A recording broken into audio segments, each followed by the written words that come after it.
نحمدہ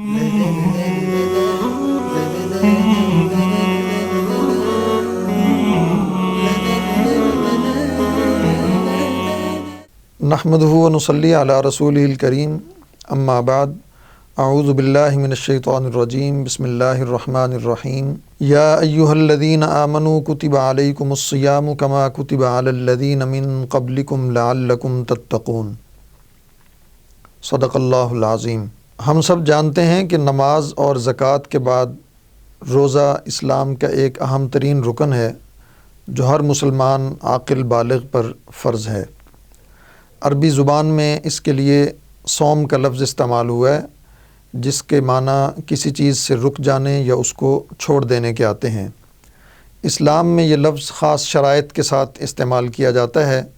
جیسے آپ کھانے پینے اور دیگر ازدواجی تعلقات اور اس طرح کی دیگر چیزوں سے آپ بچتے ہوئے روزے کے ٹائم کو اور وقت کو گزارتے ہیں۔ ہم دیکھتے ہیں کہ رمضان المبارک کا چاند جیسے ہی طلوع ہوتا ہے تو تمام مسلم معاشروں میں عبادات کا ذوق بڑھ جاتا ہے، دیگر روحانی مشاغل میں اضافہ ہو جاتا ہے۔ یہ رمضان المبارک کا مہینہ صبر اور ضبط کی تربیت دینے کے لیے مسلمانوں کے درمیان آتا ہے، اور اس مہینہ کے اندر بھوک پیاس برداشت کرتے ہوئے مسلمان اپنا وقت گزارتے ہیں۔ لیکن جیسے ہی اس مہینے کا آغاز ہوتا ہے یا اس کا چاند طلوع ہوتا ہے تو مسلمان اس کا استقبال بڑی محبت کے ساتھ کرتے ہیں۔ لوگوں میں عبادات کا شوق بہت زیادہ پیدا ہو جاتا ہے، مساجد آباد ہو جاتی ہیں، مساجد کی رونق بڑھ جاتی ہے، لوگ جوق در جوق ہر نماز کے اندر باجماعت پابندی کے ساتھ ادا کرنے کی کوشش کرتے ہیں۔ رات کو جلدی سونے کی کوشش ہوتی ہے عام دنوں میں، مگر رمضان المبارک کے دنوں میں تراویح کا اہتمام کیا جاتا ہے،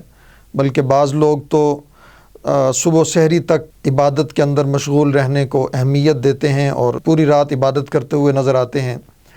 سحری اور افطاری کا بڑا اہتمام کیا جاتا ہے۔ تراویح کے ساتھ ساتھ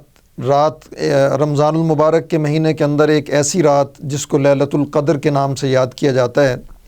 تو اس رات کو قرآن کریم میں 1000 مہینوں سے بھی زیادہ اہمیت والی رات قرار دیا گیا ہے۔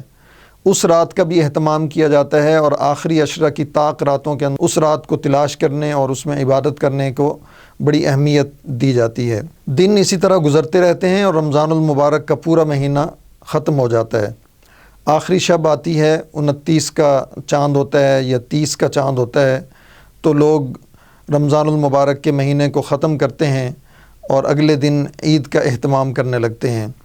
رمضان المبارک کے دنوں میں جو چیزیں ان پر حرام تھیں، کھا پی نہیں سکتے تھے، ازدواجی تعلقات قائم نہیں کر سکتے تھے، وہی چیزیں اب ان کے لیے حلال کر دی جاتی ہیں۔ بلکہ ان دنوں میں کھانا پینا جن دنوں میں حرام قرار دیا گیا تھا، عید والے دن نہ کھانا پینا حرام ہو جاتا ہے، اور اس دن اس کے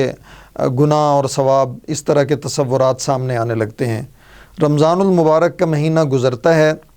اور لوگوں کو اس کا احساس ہوتا ہے کہ ہم نے رمضان المبارک کے دنوں میں اپنی تعمیر سیرت کے حوالے سے کیا حاصل کیا، عام دنوں میں ہم کیسے زندگی گزار رہے تھے، عام مہینوں میں ہم کیسے زندگی گزار رہے تھے، لیکن رمضان المبارک نے ہماری زندگی کے اندر کیا تبدیلی رمضان لے کر آیا، اور اس تبدیلی کی وجہ سے ہم نے اپنے دنوں کو مزید بہتر کیسے کیا۔ رمضان المبارک کے اندر روزہ انسان کو صبر کی تربیت دیتا ہے۔ روزے کا تصور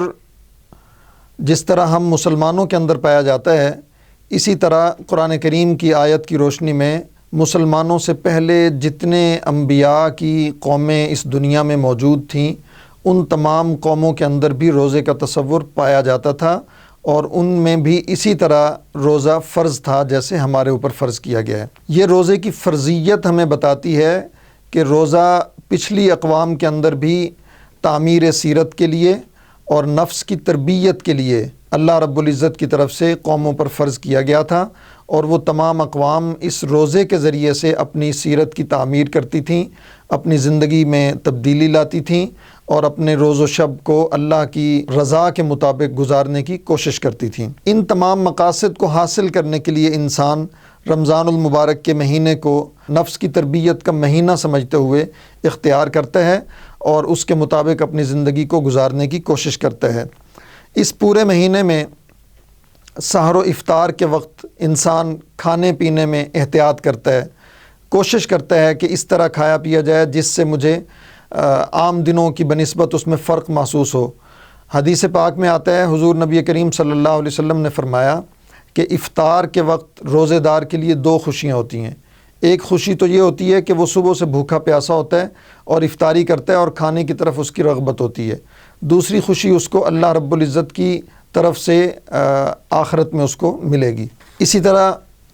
تعمیر سیرت کے حوالے سے حضرت ابو ہریرہ رضی اللہ تعالیٰ عنہ سے روایت ہے، حضور علیہ الصلوۃ والسلام نے فرمایا کہ روزہ ڈھال ہے، لہٰذا تم میں سے جو شخص روزہ رکھے ہوئے ہو وہ بے حیائی سے اعراض کرے، بیہودہ گفتگو سے گریز کرے۔ تو یہ تعمیر سیرت کا ایک بڑا اہم پہلو ہے کہ ہم عام دنوں کے اندر بیہودہ گوئی سے گریز اس طرح نہیں کر رہے ہوتے جس طرح رمضان المبارک میں کرتے ہیں، ہم بے حیائی سے اس طرح نہیں بچ پا رہے ہوتے جس طرح رمضان المبارک میں بے حیائی سے بچنے کی کوشش کرتے ہیں۔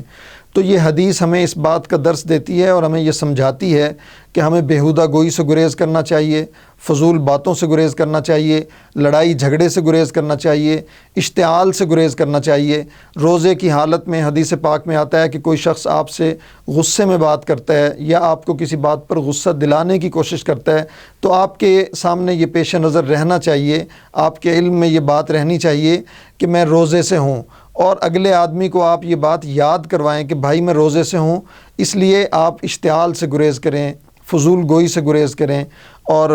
اللہ کی طرف سے مقرر کردہ تمام پابندیوں کا احترام کرتے ہوئے روزے کے روز و شب گزارنے کی کوشش کریں۔ اللہ رب العزت سے دعا ہے کہ اللہ تعالیٰ ہمیں روزے کے مقاصد کو سمجھنے اور ان پر عمل کرنے اور ان سے اپنی زندگی کو تبدیل کرنے کی توفیق بخشے۔